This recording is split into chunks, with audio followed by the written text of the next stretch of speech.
ಜ್ಯೋತಿಷ್ಯ ಅಭಿಮಾನಿಗಳಿಗೆ ಇವತ್ತಿನ ವಿಡಿಯೋಗೆ ಸ್ವಾಗತ.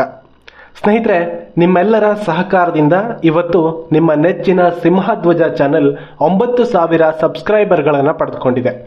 10,000 ಸಬ್ಸ್ಕ್ರೈಬರ್ಸ್ಗೆ ಕೇವಲ ಇನ್ನೊಂದೇ ಮೆಟ್ಲು ಬಾಕಿ. ಹಾಗಾಗಿ ಯಾರೆಲ್ಲ ಇಲ್ಲಿವರೆಗೂ ಸಬ್ಸ್ಕ್ರೈಬ್ ಮಾಡ್ಕೊಂಡಿಲ್ಲ ಅವರೆಲ್ಲ ದಯವಿಟ್ಟು ಸಬ್ಸ್ಕ್ರೈಬ್ ಮಾಡ್ಕೊಳ್ಳಿ ಅಂತ ಕೇಳ್ಕೊತೀನಿ.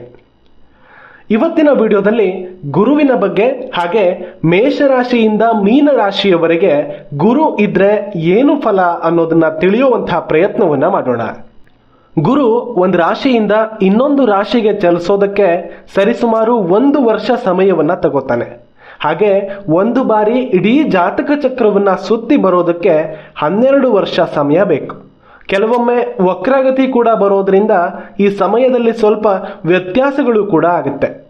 ಸೂರ್ಯನಿರುವ ಮನೆಯಿಂದ 5, 6, 7, 8, 9 ಈ ಮನೆಗಳಲ್ಲಿದ್ದಾಗ ಗುರು ವಕ್ರಿಯಾಗುವಂತಹ ಸಾಧ್ಯತೆ ಕೂಡ ಇರುತ್ತೆ. ಗುರು ಸಹಜ ಶುಭ ಗ್ರಹ. ಜ್ಯೋತಿಷ್ಯದಲ್ಲಿ ಶುಭ ಕಾರ್ಯಗಳಿಗೆಲ್ಲ ಕೂಡ ಗುರುವನ್ನ ಹಾಗೆ ಗುರುಬಲವನ್ನ ನೋಡಿನೇ ಮುಹೂರ್ತವನ್ನ ಲೆಕ್ಕಿಸ್ತಾರೆ. ಅಷ್ಟು ಮಹತ್ವ ಈ ಗುರುವಿಗೆ ಇದೆ. ಈ ಗುರುಗ್ರಹಕ್ಕೆ ದೇವಗುರು ಬೃಹಸ್ಪತಿ ಅಂತ ಕೂಡ ಕರೆಯಲಾಗುತ್ತೆ. ಗುರುವಿನ ಸ್ವಂತ ಮನೆ ಧನಸ್ಸು ಮತ್ತೆ ಮೀನ. ಕರ್ಕಾಟಕ ರಾಶಿ ಗುರುವಿಗೆ ಉಚ್ಚ ಕ್ಷೇತ್ರ. ಅದೇ ರೀತಿ ಮಕರ ರಾಶಿಯಲ್ಲಿ ಗುರು ನೀಚನಾಗ್ತಾನೆ. ಪುನರ್ವಸು, ವಿಶಾಖ, ಪೂರ್ವ ಭಾದ್ರಪದ ಇವು ಗುರುವಿನ ನಕ್ಷತ್ರಗಳು. ಮಿಥುನ ರಾಶಿ ಮತ್ತು ಕರ್ಕಾಟಕ ರಾಶಿಯಲ್ಲಿ ಪುನರ್ವಸು ನಕ್ಷತ್ರ ಬಂದ್ರೆ, ತುಲಾ ಮತ್ತು ವೃಶ್ಚಿಕ ರಾಶಿಯಲ್ಲಿ ವಿಶಾಖ ನಕ್ಷತ್ರ ಬರುತ್ತೆ. ಹಾಗೆ ಕುಂಭ ಮತ್ತು ಮೀನದಲ್ಲಿ ಪೂರ್ವ ಭಾದ್ರಪದ ನಕ್ಷತ್ರ ಬರುತ್ತೆ. ನಿಮ್ಗೆಲ್ಲ ಗೊತ್ತಿರೋ ಹಾಗೆ ಗುರು ಸಹಜ ಶುಭ ಗ್ರಹ. ರಾಹುವಿನೊಂದಿಗಿನ ಸಂಬಂಧವನ್ನ ಹೊರತುಪಡಿಸಿದ್ರೆ ಉಳಿದ ಗ್ರಹಗಳೊಂದಿಗೆ ಗುರುವಿನ ಸಂಬಂಧ ಅಂತಹ ದೊಡ್ಡ ಸಮಸ್ಯೆಯನ್ನ ಉಂಟು ಮಾಡೋದಿಲ್ಲ. ಗುರು ಕೇಂದ್ರ ಸ್ಥಾನದಲ್ಲಿಯೂ ತ್ರಿಕೋನ ಸ್ಥಾನದಲ್ಲಿಯೂ ಅಷ್ಟೇ ಅಲ್ಲದೆ ಪಾಪ ಸ್ಥಾನಗಳಲ್ಲೂ ಕೂಡ ಶುಭ ಫಲಿತಾಂಶವನ್ನ ಕೊಡುವಂಥ ಏಕೈಕ ಗ್ರಹ ಅಂತ ಹೇಳಬೇಕು.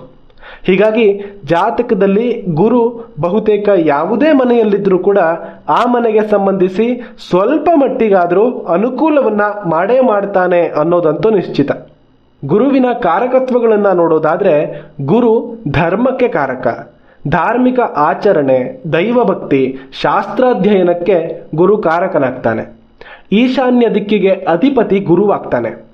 ಸಾತ್ವಿಕ ಸ್ವಭಾವ, ಜ್ಞಾನ, ಧರ್ಮ, ಕರುಣೆ, ದಯೆ, ವಿವೇಕ, ಬಂಗಾರಗಳು, ಹಳದಿ ವಸ್ತ್ರಗಳು, ಹಳದಿ ಹೂವುಗಳು, ಕುತ್ತಿಗೆಯಿಂದ ಹೃದಯದವರೆಗಿನ ಅಂಗಗಳು, ವಿದ್ಯೆ, ಶಿಕ್ಷಣ, ಉಪದೇಶಗಳು, ಗುರುಗಳು, ಪಂಡಿತರು, ವೇದಶಾಸ್ತ್ರ, ಪುರಾಣಗಳು, ಧರ್ಮಶಾಸ್ತ್ರಗಳು, ಸಂತಾನ ಭಾಗ್ಯ, ಸಂಸ್ಕಾರ, ಧನ ಸಂಪತ್ತು, ದಾನಗುಣ, ಭಾಗ್ಯ ಸೌಭಾಗ್ಯಗಳು, ಮಠಗಳು, ಹೋಮ ಹವನಗಳು, ದೇವಾಲಯಗಳು. ಸ್ತ್ರೀಯ ಕುಂಡಲಿಯಲ್ಲಿ ಗುರು ಪತಿಯ ಕಾರಕನಾಗ್ತಾನೆ. ಆಧ್ಯಾತ್ಮಿಕತೆಗೂ ಕೂಡ ಗುರು ಕಾರಕನಾಗ್ತಾನೆ. ದೇಹದಲ್ಲಿ ಕಫತತ್ವಕ್ಕೆ ಗುರು ಕಾರಕನಾಗ್ತಾನೆ. ಹಾಗೆ ಯಕೃತ್ ಅಂದ್ರೆ ಲಿವರ್, ಜಠರ, ಜೀರ್ಣಕೋಶ ಮತ್ತು ಬೊಜ್ಜಿಗೂ ಕೂಡ ಗುರುವೇ ಕಾರಕನಾಗ್ತಾನೆ. ಹಾಗೆ ಸಿಹಿ ತಿನಿಸುಗಳಿಗೂ ಕೂಡ ಗುರುವೇ ಕಾರಕನಾಗ್ತಾನೆ. ಗುರುವಿಗೆ ಸೂರ್ಯ, ಚಂದ್ರ, ಕುಜ ಗ್ರಹಗಳು ಮಿತ್ರರು. ಹಾಗೆ ಬುಧ ಮತ್ತೆ ಶುಕ್ರರು ಶತ್ರುಗಳು. ಶನಿ ಸಮಗ್ರಹ. ಶನಿ ಮತ್ತೆ ಗುರುಗ್ರಹಗಳು ಮಿತ್ರರೂ ಅಲ್ಲ, ಶತ್ರುಗಳು ಕೂಡ ಅಲ್ಲ. ಈ ಶನಿ ಮತ್ತು ಗುರುವಿನ ಸಂಬಂಧ ಜಾತಕದಲ್ಲಿ ಅತ್ಯಂತ ವಿಶೇಷ ಪರಿಣಾಮವನ್ನ ಉಂಟು ಮಾಡುತ್ತೆ. ಅದನ್ನ ನಾವು ಮುಂದಿನ ವಿಡಿಯೋಗಳಲ್ಲಿ ತಿಳ್ಕೊಳ್ಳೋಣ. ಇನ್ನು ಗುರು ಮೇಷರಾಶಿಯಿಂದ ಮೀನದವರೆಗೆ ಯಾವ ಯಾವ ರೀತಿಯ ಫಲವನ್ನ ಕೊಡ್ತಾನೆ ಅನ್ನೋದನ್ನ ನೋಡೋಣ. ಮೇಷರಾಶಿಯಲ್ಲಿ ಗುರು. ಮೇಷರಾಶಿ ಸಹಜ ರಾಶಿ ಕುಂಡಲಿಯ ಮೊದಲ ರಾಶಿ, ಕುಜನ ಮನೆ. ಕುಜ ಮತ್ತು ಗುರುಗಳು ಮಿತ್ರ ಗ್ರಹಗಳು. ಗುರುವಿನಿಂದ ಧರ್ಮವು ಹಾಗೆ ಕುಜನಿಂದ ಹೋರಾಟ ಸ್ವಭಾವ, ಈ ಎರಡೂ ಸೇರ್ಪಡೆಯಾಗಿ ಧರ್ಮಯೋಧರು ಅಂತ ಹೇಳ್ಬಹುದು. ಅನ್ಯಾಯವನ್ನ ಸಹಿಸದಂತಹ ವ್ಯಕ್ತಿಗಳು, ಶಿಸ್ತು ಪ್ರಿಯರು, ಜ್ಞಾನವಂತರು ಹಾಗೆ ಶಕ್ತಿವಂತರು, ನಾಯಕತ್ವ ಗುಣವನ್ನ ಹೊಂದಿದವರು ಆಗಿರ್ತಾರೆ. ಹಣ ಸಂಪಾದನೆಯಲ್ಲಾಗ್ಲಿ ಖರ್ಚಿನಲ್ಲಾಗ್ಲಿ ಧಾರ್ಮಿಕತೆಯ ಲೇಪನವನ್ನ ಹೊಂದಿರುತ್ತೆ. ಉತ್ತಮ ಉಪನ್ಯಾಸಕರಾಗಿ, ಶಿಕ್ಷಕರಾಗಿ, ಸೇನೆಯಲ್ಲಿ ಪ್ರಮುಖ ಹುದ್ದೆಯನ್ನ ಹೊಂದಿದವರಾಗಿ, ಕಾನೂನು ಕ್ಷೇತ್ರಗಳು, ಆಡಳಿತ ಅಥವಾ ಧಾರ್ಮಿಕ ಸಂಸ್ಥೆಗಳಲ್ಲಿ ಪ್ರಭಾವವನ್ನ ಹೊಂದಿರ್ತಾರೆ. ಗುರು ಜ್ಞಾನವನ್ನ, ಮಂಗಳ ಉತ್ಸಾಹವನ್ನ ಕೊಡೋದ್ರಿಂದ ಧಾರ್ಮಿಕ ಸ್ವಭಾವದ ಜೊತೆಗೆ ಧರ್ಮ ರಕ್ಷಣೆಗಾಗಿ ಹೋರಾಟ ಮಾಡುವಂತಹ ಸ್ವಭಾವವನ್ನ ಹೊಂದಿರೋ ಸಾಧ್ಯತೆ ಇರುತ್ತೆ. ಒಟ್ಟಾರೆಯಾಗಿ ಈ ರಾಶಿಯಲ್ಲಿ ಗುರು ಬಹುತೇಕ ಒಳ್ಳೆಯ ಫಲವನ್ನೇ ಕೊಡ್ತಾನೆ. ಇನ್ನು ವೃಷಭ ರಾಶಿಯಲ್ಲಿ ಗುರು. ವೃಷಭ ಶುಕ್ರನ ಮನೆ. ಗುರುವಿನಂತೆ ಈ ಶುಕ್ರ ಅಂದ್ರೆ ಶುಕ್ರಾಚಾರ್ಯರು ಕೂಡ ಗುರುವೇ ಆಗಿದ್ದಾರೆ. ಈ ರಾಶಿ ಗುರುವಿಗೆ ಶತ್ರು ರಾಶಿ ಅಂತ ಪರಿಗಣಿಸಲ್ಪಟ್ಟರೂ ಸಹ ಈ ವೃಷಭ ರಾಶಿ ಅತಿ ಹೆಚ್ಚು ಶುಭ ಫಲಿತಾಂಶವನ್ನೇ ನೀಡುತ್ತೆ. ಭಾರೀ ಗಾತ್ರದ ದೇಹ, ಗಟ್ಟಿಮುಟ್ಟಾಗಿರುವಂತಹ ಶರೀರ, ವಿದ್ಯೆ, ಹಣಕಾಸು, ಮಾತು, ಕೌಟುಂಬಿಕ ವಿಷಯಗಳಲ್ಲಿ ಅದೃಷ್ಟವಂತರು ಅಂತಾನೆ ಹೇಳಬಹುದು. ಮೃದು ಸ್ವಭಾವ, ಸೌಂದರ್ಯ ಪ್ರಿಯರು, ಜ್ಞಾನಿಗಳು ಆಗಿರ್ತಾರೆ. ಶಿಕ್ಷಕರು, ಮೀಡಿಯಾ ಸಂಸ್ಥೆಗಳಲ್ಲಿ ಕೆಲಸ, ಆರ್ಟಿಸ್ಟ್ಗಳು, ಬಿಸ್ನೆಸ್ ಮ್ಯಾನ್ಗಳು ಆಗಿರುವಂತಹ ಸಾಧ್ಯತೆ ಹೆಚ್ಚು. ಹಾಗೆ ಮಿಥುನ ರಾಶಿಯಲ್ಲಿ ಗುರು. ಈ ರಾಶಿ ಬುಧನ ಮನೆ. ಈ ಮನೆಯಲ್ಲಿ ಗುರು ಮಿಶ್ರಮ ಫಲಿತಾಂಶವನ್ನ ನೀಡ್ತಾನೆ ಅಂತ ಹೇಳಬಹುದು. ಸಹೋದರರೊಂದಿಗೆ ಸ್ವಲ್ಪ ಪ್ರಮಾಣದಲ್ಲಿ ಭಿನ್ನಾಭಿಪ್ರಾಯ ಉಂಟು ಮಾಡೋ ಸಾಧ್ಯತೆ ಇರುತ್ತೆ. ಸ್ವಲ್ಪ ಹೆದರಿಕೆಯ ಸ್ವಭಾವ ಕೂಡ ಇರೋ ಸಾಧ್ಯತೆ ಇರುತ್ತೆ. ಆದರೆ ಅತ್ಯಂತ ಮೇಧಾವಿಗಳಾಗಿರ್ತಾರೆ. ಬಾಲ್ಯದಲ್ಲಿ ಕೃಶವಾದಂತಹ ಶರೀರವನ್ನ ಹೊಂದಿದ್ದು ವಯಸ್ಸಾದಂತೆ ದಪ್ಪವಾಗಿ ಕಾಣಿಸ್ಕೊಳ್ಬಹುದು. ಆರೋಗ್ಯದಲ್ಲಿ ಎಚ್ಚರಿಕೆ ಅವಶ್ಯಕ. ವಿಶೇಷವಾಗಿ ಹೊಟ್ಟೆಗೆ ಸಂಬಂಧಿಸಿದಂತಹ ವಿಷಯದಲ್ಲಿ ಅನಾರೋಗ್ಯ ಸಾಧ್ಯತೆ. ಹಾಗೆ ಕರ್ಕಾಟಕ ರಾಶಿಯಲ್ಲಿ ಗುರು. ಕರ್ಕಾಟಕ ರಾಶಿ ಗುರುವಿನ ಉಚ್ಚ ಸ್ಥಾನ. ತನ್ನ ಅತ್ಯಂತ ಉತ್ಕೃಷ್ಟವಾದ ಫಲವನ್ನ ಗುರು ಈ ರಾಶಿಯಲ್ಲಿ ಕೊಡ್ತಾನೆ. ನಿಮ್ಮ ಜಾತಕದಲ್ಲಿ ಗುರು ಈ ರಾಶಿಯಲ್ಲಿದ್ದಾನೆ ಅಂದ್ರೆ ಅದು ನಿಜವಾಗಿ ಒಂದು ದೊಡ್ಡ ವಿಶೇಷ ಯೋಗವೇ ಆಗಿದೆ. ಯಾಕಂದ್ರೆ 12 ವರ್ಷಗಳಿಗೆ ಒಂದ್ಸಲ ಮಾತ್ರ ಗುರು ಈ ರಾಶಿಯಲ್ಲಿರೋದಕ್ಕೆ ಸಾಧ್ಯ. ಕರ್ಕಾಟಕದಲ್ಲಿರುವಂತಹ ಗುರು ದೈವ ಭಕ್ತಿ, ಧಾರ್ಮಿಕ ಸ್ವಭಾವ, ಮಾನವೀಯತೆ, ಜ್ಞಾನ, ಬುದ್ಧಿ, ವಿವೇಕವನ್ನೆಲ್ಲ ಕೊಡ್ತಾನೆ. ಇವರ ಮಾತಿನಲ್ಲೂ, ನಡವಳಿಕೆಯಲ್ಲೂ, ಹಾಗೆ ಆಲೋಚನೆಯಲ್ಲೂ ಕೂಡ ಶುದ್ಧತೆಯನ್ನ ಹೊಂದಿರ್ತಾರೆ. ಸಹಜ ನಾಯಕತ್ವ ಗುಣ, ಮಾರ್ಗದರ್ಶಕ ಗುಣ ಕೂಡ ಇವರಲ್ಲಿರುತ್ತೆ. ಸರ್ಕಾರಿ ಅಥವಾ ಖಾಸಗಿ ಶಿಕ್ಷಣ ಕ್ಷೇತ್ರ, ಧರ್ಮ, ಕಾನೂನು ಮುಂತಾದ ವೃತ್ತಿಯಲ್ಲಿ ಉತ್ತಮ ಫಲವನ್ನ ಹೊಂದಿರ್ತಾರೆ.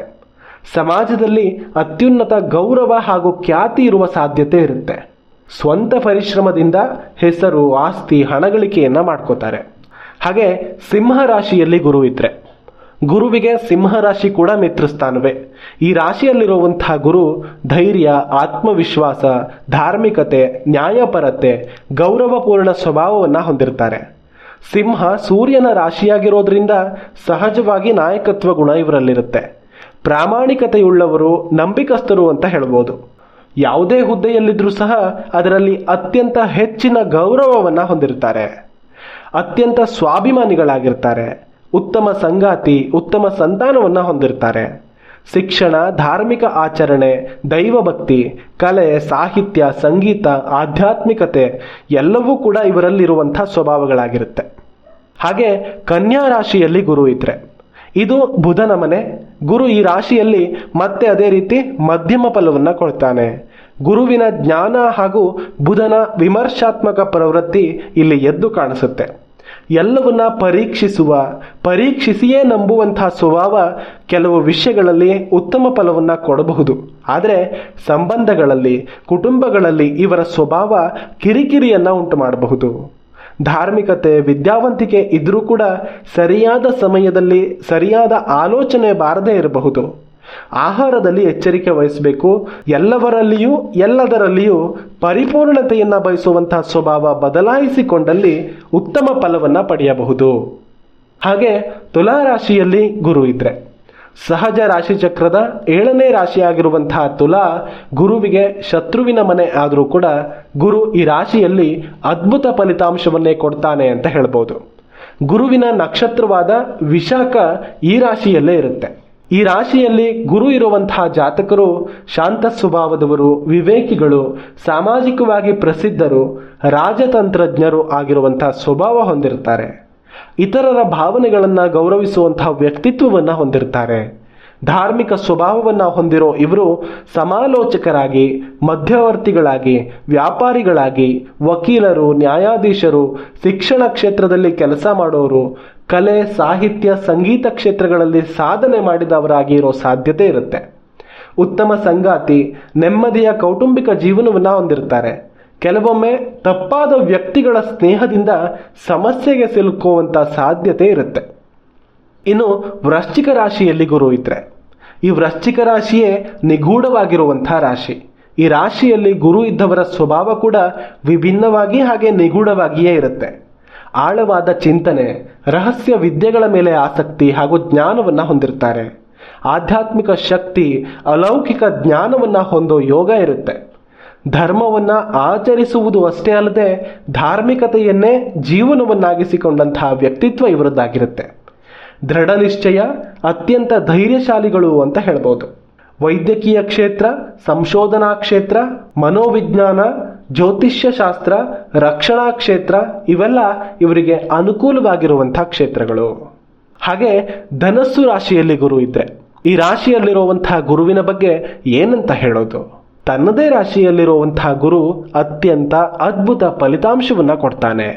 ಧಾರ್ಮಿಕ ಸ್ವಭಾವ, ಅತ್ಯುತ್ತಮ ವ್ಯಕ್ತಿತ್ವ, ನೀತಿವಂತರು, ಧರ್ಮಶೀಲರು, ದೈವಭಕ್ತಿಯನ್ನ ಹೊಂದಿದವರು, ಶಾಸ್ತ್ರಾಧ್ಯಯನವನ್ನ ಮಾಡುವಂಥವರು, ದೈವಾನುಗ್ರಹವನ್ನ ಹೊಂದಿದವರು, ಜ್ಞಾನಿಗಳು, ವಿವೇಕಶೀಲರು, ಸದ್ಗುಣ ಸಂಪನ್ನರು, ಭಾಗ್ಯವಂತರು ಅಂತಾನೆ ಹೇಳ್ಬೋದು. ಅಧರ್ಮವನ್ನ, ಅಸತ್ಯವನ್ನ ಸಹಿಸದವರು, ಉನ್ನತ ವ್ಯಕ್ತಿತ್ವವನ್ನ ಹೊಂದಿದ್ದು ಒಳ್ಳೆಯ ಕುಟುಂಬ, ಒಳ್ಳೆಯ ಸಂಗಾತಿ, ಒಳ್ಳೆಯ ಸಂತಾನವನ್ನ ಹೊಂದಿರೋರು ಆಗಿರ್ತಾರೆ. ಪ್ರವಚನಕಾರರಾಗಿ, ಜ್ಯೋತಿಷ್ಯಕಾರರಾಗಿ, ಶಾಸ್ತ್ರಾಧ್ಯಯನ ಬೋಧಿಸುವವರಾಗಿ, ಗುರುಗಳಾಗಿರುವಂತಹ ಸಾಧ್ಯತೆ ಇರುತ್ತೆ. ಒಟ್ಟಾರೆಯಾಗಿ ಅತ್ಯಂತ ಅನುಕೂಲ ಫಲಿತಾಂಶ ಇರುತ್ತೆ. ಹಾಗೆ ಮಕರ ರಾಶಿಯಲ್ಲಿ ಗುರು ಇದ್ರೆ, ಮಕರ ರಾಶಿ ಗುರುವಿಗೆ ನೀಚ ಸ್ಥಾನ. ಖಂಡಿತವಾಗ್ಲೂ ಇದು ನಿಜಾನೇ. ಆದರೆ ಇದರಿಂದ ಎಲ್ಲವೂ ಕೆಟ್ಟ ಫಲಿತಾಂಶವೇ ಇರುತ್ತೆ ಅಂತ ಭಾವಿಸೋ ಹಾಗಿಲ್ಲ. ಇಲ್ಲಿ ಗುರು ಅನುಭವದಿಂದ ಪಾಠ ಕಲಿಸುವಂತಹ, ಪರಿಶ್ರಮದಿಂದ ಯಶಸ್ಸು ನೀಡುವಂತಹ ಸ್ಥಿತಿಯಲ್ಲಿ ಇರ್ತಾನೆ ಅಂತ ಹೇಳ್ಬೋದು. ವಿದ್ಯೆಯಲ್ಲಿ, ಉದ್ಯೋಗದಲ್ಲಿ, ವೈವಾಹಿಕ ಜೀವನದಲ್ಲಿ ನಿರಂತರವಾಗಿ ಗಮನ ಹರಿಸಬೇಕು, ಹೆಚ್ಚು ಸಮಯ ನೀಡಬೇಕು ಅನ್ನೋದನ್ನು ಸೂಚಿಸುತ್ತೆ. ಇವರು ಶಿಸ್ತು ಪ್ರಿಯರಾಗಿದ್ದು ಖಂಡಿತ ಕಠಿಣ ಪರಿಶ್ರಮಿಗಳಾಗಿರ್ತಾರೆ. ಆಲಸ್ಯ ಸ್ವಭಾವ ಅನ್ನೋದನ್ನು ರೂಢಿಸ್ಕೊಂಡ್ರೆ ಜೀವನದಲ್ಲಿ ಯಶಸ್ಸು ಕಷ್ಟ.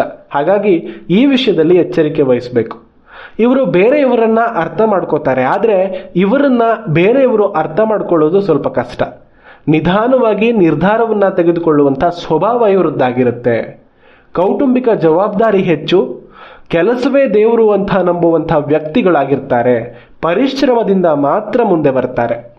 ಹಾಗೆ ಕುಂಭರಾಶಿಯಲ್ಲಿ ಗುರು ಇದ್ರೆ, ಕುಂಭರಾಶಿ ಗುರುವಿನ ಸ್ವಭಾವ ಅತ್ಯಂತ ವಿಶೇಷ ಹಾಗೆ ವಿಭಿನ್ನ ಅಂತ ಹೇಳ್ಬೋದು. ಇವರ ಯೋಚನಾ ಶೈಲಿ ಆಗಿರಲಿ, ಇವರ ವಿಶ್ಲೇಷಣಾ ವಿಧಾನ ಆಗಿರಲಿ ಬಹಳ ವಿಭಿನ್ನವಾಗಿರುತ್ತೆ.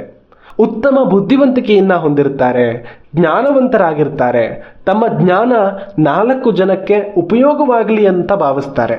ಹೊಸ ರೀತಿಯ ಆವಿಷ್ಕಾರ, ಆಲೋಚನೆಗಳು ಮುಂದಿನ ಭವಿಷ್ಯವನ್ನ ಬದಲಾಯಿಸುತ್ತೆ ಅನ್ನೋದನ್ನ ನಂಬುವಂತಹ ಚಿಂತಕರು ಇವರು ಅಂತ ಹೇಳ್ಬೋದು.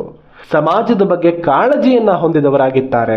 ಪ್ರಾಮಾಣಿಕ ಪರಿಶ್ರಮದಿಂದ ದುಡಿಯುವವರು, ದೀರ್ಘಾಯುಷ್ಯವಂತರು, ಸ್ಥೂಲ ಕಾಯವನ್ನ ಹೊಂದಿದವರು ಆಗಿರ್ತಾರೆ. ಕೌಟುಂಬಿಕ ಜೀವನದಲ್ಲಿ ಅತ್ಯಂತ ನೆಮ್ಮದಿ ಉಳ್ಳವರು ಅಂತ ಹೇಳಬಹುದು. ಹಾಗೆ ಸಮಾಜದಲ್ಲೂ ಕೂಡ ಉತ್ತಮವಾದ ಗೌರವವನ್ನ ಹೊಂದಿರ್ತಾರೆ. ಕೆಲವೊಮ್ಮೆ ಧಾರ್ಮಿಕತೆಯಲ್ಲಿ ಗೊಂದಲ, ಕೆಲವೊಮ್ಮೆ ತುಸು ಅಹಂಕಾರ ಇವರನ್ನ ತಪ್ಪು ದಾರಿಗೆ ಎಳೆಯಬಹುದು. ಹೊಟ್ಟೆಗೆ ಸಂಬಂಧಿಸಿದ ಅನಾರೋಗ್ಯ ಸಾಧ್ಯತೆ ಇರುತ್ತೆ. ಇನ್ನು ಕೊನೆಯದಾಗಿ ಮೀನರಾಶಿಯಲ್ಲಿ ಗುರು ಇದ್ರೆ, ಇದು ಕೂಡ ಗುರುವಿಗೆ ಸ್ವಂತ ರಾಶಿ, ಆದರೆ ಧನಸ್ಸು ರಾಶಿಗಿಂತ ಇಲ್ಲಿ ವಿಭಿನ್ನವಾಗಿರುವಂಥದ್ದು. ಈ ರಾಶಿಯಲ್ಲಿ ಗುರು ಇರೋ ಜಾತಕರು ಅತ್ಯಂತ ಸೂಕ್ಷ್ಮ ಸಂವೇದನೆಯನ್ನ ಹೊಂದಿದವರಾಗಿರ್ತಾರೆ. ಭಾವನಾತ್ಮಕ ಜೀವಿಗಳು ಅಂತ ಹೇಳ್ಬೋದು. ಇನ್ನೊಬ್ಬರ ಕಷ್ಟ, ನೋವುಗಳನ್ನ ತಮ್ಮದೇ ಕಷ್ಟ ಅಂತ ಭಾವಿಸೋ ಮಾತ್ರ ಹೃದಯಗಳು ಅಂತ ಹೇಳ್ಬೋದು. ಯಾವಾಗಲೂ ಪ್ರಶಾಂತವಾಗಿರಬೇಕು ಅಂತ ಬಯಸುವಂಥ ವ್ಯಕ್ತಿಗಳು. ಧರ್ಮನಿಷ್ಠೆ, ದೈವಭಕ್ತಿ, ಆಧ್ಯಾತ್ಮಿಕ ಚಿಂತನೆ ಸದಾ ಹೊಂದಿರ್ತಾರೆ. ಸಾಹಸ ಪ್ರಿಯರು, ತ್ಯಾಗಶೀಲರು, ಹೆಚ್ಚು ಆಸೆಯನ್ನ ಹೊಂದಿಲ್ಲದ ತೃಪ್ತಿ ಹೊಂದಿದ ವ್ಯಕ್ತಿತ್ವವನ್ನು ಹೊಂದಿರ್ತಾರೆ. ಶಿಕ್ಷಣ, ವೈದ್ಯ ವೃತ್ತಿ, ಧಾರ್ಮಿಕ ಕಾರ್ಯಕ್ರಮಗಳಿಗೆ ಹಣ ವ್ಯಯಿಸುವವರು, ದೇವಾಲಯದ ಅರ್ಚಕರು ಅಥವಾ ಆ ದೇವಾಲಯವನ್ನ ನೋಡಿಕೊಳ್ಳುವಂಥವರು ಆಗಿರೋ ಸಾಧ್ಯತೆ ಇದೆ. ನಿರಂತರ ಪ್ರಯಾಣದಲ್ಲಿ ಆಸಕ್ತಿಯನ್ನ ಹೊಂದಿರ್ತಾರೆ ಅಥವಾ ನಿರಂತರ ಪ್ರಯಾಣವನ್ನ ಮಾಡಬೇಕಾದ ಅನಿವಾರ್ಯತೆಯಲ್ಲಿ ಸಿಲುಕಿರ್ತಾರೆ. ಸ್ನೇಹಿತರೆ ಗಮನಿಸಿ, ಇವೆಲ್ಲ ವೈದಿಕ ಜ್ಯೋತಿಷ್ಯ ಶಾಸ್ತ್ರದ ಸಾಧಾರಣ ಫಲಸೂತ್ರಗಳು ಮಾತ್ರ. ಕೇವಲ ಇದೊಂದೇ ಮಾಹಿತಿಯಿಂದ ಯಾರೊಬ್ಬರ ಜೀವನದ ಫಲ ನಿರ್ಧರಿಸೋದಕ್ಕೆ ಸಾಧ್ಯ ಇಲ್ಲ. ಪೂರ್ತಿ ಜಾತಕ ನೋಡಿದ್ರೆ ಮಾತ್ರ ವ್ಯಕ್ತಿಯ ಬಗ್ಗೆ ಅಧ್ಯಯನ ಮಾಡೋದಕ್ಕೆ ಅಥವಾ ಫಲ ನಿರ್ಧಾರ ಮಾಡೋದಕ್ಕೆ ಸಾಧ್ಯ. ಇದನ್ನ ಕೇವಲ ಸಾಧಾರಣ ಫಲಸೂತ್ರವಾಗಿ ಮಾತ್ರ ನೆನಪಲ್ಲಿ ಇಟ್ಕೋಬೇಕು. ಹಾಗೆ ನಿಮಗೇನಾದರೂ ಸಂಪೂರ್ಣವಾಗಿ ಜ್ಯೋತಿಷ್ಯವನ್ನ ಕಲಿಬೇಕು ಅನ್ನುವಂತಹ ಆಸಕ್ತಿ ಇದ್ರೆ ನಮ್ಮ ಆನ್ಲೈನ್ ಜ್ಯೋತಿಷ್ಯ ತರಗತಿಯನ್ನ ಜಾಯಿನ್ ಆಗಬಹುದು. ಅಲ್ಲಿ ಬೇಸಿಕ್ ಮಾಹಿತಿಯಿಂದ ಹಿಡಿದು ಒಂದು ಜಾತಕವನ್ನ ಯಾವ ರೀತಿ ಅಧ್ಯಯನ ಮಾಡಬೇಕು, ಜಾತಕದಲ್ಲಿ ಸಮಸ್ಯೆಗಳನ್ನ ಹೇಗೆ ಗುರುತಿಸಬೇಕು, ವಧುವರರ ಜಾತಕ ಹೊಂದಾಣಿಕೆ ಮಾಡೋದು ಹೇಗೆ, ಕೆರಿಯರ್ ಬಗ್ಗೆ ಹೇಗೆ ತಿಳಿಬೇಕು, ಹೀಗೆ ಪ್ರತಿ ವಿಷಯವನ್ನ ಕೂಡ ನೀವು ಕಲಿಬಹುದು. ಒಟ್ಟು 50 ತರಗತಿಗಳಿದ್ದು ಪ್ರತಿ ತರಗತಿ 1 ತಾಸಿನಿಂದ 1.5 ತಾಸಿನಷ್ಟು ಸಮಯವನ್ನ ಹೊಂದಿರುತ್ತೆ. ಹಾಗೆ ತರಗತಿಯ ಶುಲ್ಕವೂ ಕೂಡ ಅತಿ ಕಡಿಮೆ ಬೆಲೆಯಲ್ಲೇ ಇರುತ್ತೆ. ಅಂದ್ರೆ ಒಂದು ತರಗತಿಗೆ 60 ರೂಪಾಯಿ ಅಂತೆ. ಅಂದ್ರೆ ಪೂರ್ತಿ ಕೋರ್ಸ್ಗೆ ಲೆಕ್ಕ ಹಾಕಿದಾಗ 3,000 ರೂಪಾಯಿ ಮಾತ್ರ ಆಗುತ್ತೆ. ಇಷ್ಟು ಕಡಿಮೆ ಬೆಲೆ ಬೇರೆ ಎಲ್ಲೂ ನಿಮಗೆ ಸಿಗೋದಿಲ್ಲ. ಆಸಕ್ತಿ ಇದ್ರೆ ಜಾಯಿನ್ ಆಗಬಹುದು. ಹೆಚ್ಚಿನ ಮಾಹಿತಿಗಾಗಿ 7795502082 ಈ ಸಂಖ್ಯೆಗೆ ಕಾಲ್ ಮಾಡಬಹುದು ಅಥವಾ ವಾಟ್ಸಪ್ ಮೂಲಕ ಮೆಸೇಜ್ ಕೂಡ ಮಾಡಬಹುದು. ಹಾಗೆ ನಿಮ್ಮ ವೈಯಕ್ತಿಕ ಜಾತಕ ಪರಿಶೀಲನೆಗಾಗಿ ಕೂಡ ನನ್ನನ್ನು ಸಂಪರ್ಕ ಮಾಡಬಹುದು. ಈ ಸ್ಕ್ರೀನ್ ಮೇಲೆ ಕಾಣಿಸ್ತಾ ಇರುವಂತಹ ನಂಬರ್ಗೆ ಕಾಲ್ ಮಾಡಿ ಅಥವಾ ವಾಟ್ಸಪ್ ಮೂಲಕ ಮೆಸೇಜ್ ಕೂಡ ಮಾಡಬಹುದು. 399 ರೂಪಾಯಿಗಳು ಒಬ್ಬರ ಜಾತಕಕ್ಕೆ ಚಾರ್ಜ್ ಮಾಡಲಾಗುತ್ತೆ. ಇದು ಕೂಡ ಅತ್ಯಂತ ಕಡಿಮೆ ಬೆಲೆ. ಇಷ್ಟು ಕಡಿಮೆ ಬೆಲೆ ನಿಮಗೆ ಬೇರೆ ಕಡೆಗೆ ಸಿಗೋದಿಲ್ಲ. ಧನ್ಯವಾದಗಳು ಸ್ನೇಹಿತರೆ. ನೀವಿನ್ನೂ ಕೂಡ ನಮ್ಮ ಸಿಂಹಧ್ವಜ ಚಾನಲ್ ಅನ್ನ ಸಬ್ಸ್ಕ್ರೈಬ್ ಮಾಡಿಲ್ಲ ಅಂದ್ರೆ ಈಗಲೇ ಸಬ್ಸ್ಕ್ರೈಬ್ ಮಾಡಿ. ಮುಂದಿನ ವಿಡಿಯೋಗಳ ಮಾಹಿತಿಗಾಗಿ ನೋಟಿಫಿಕೇಶನ್ಗಾಗಿ ಬೆಲ್ ಐಕಾನ್ ಪ್ರೆಸ್ ಮಾಡೋದಕ್ಕೆ ಮರಿಬೇಡಿ. ಜೈ ಶ್ರೀರಾಮ್. ಹರ ಹರ ಮಹಾದೇವ್.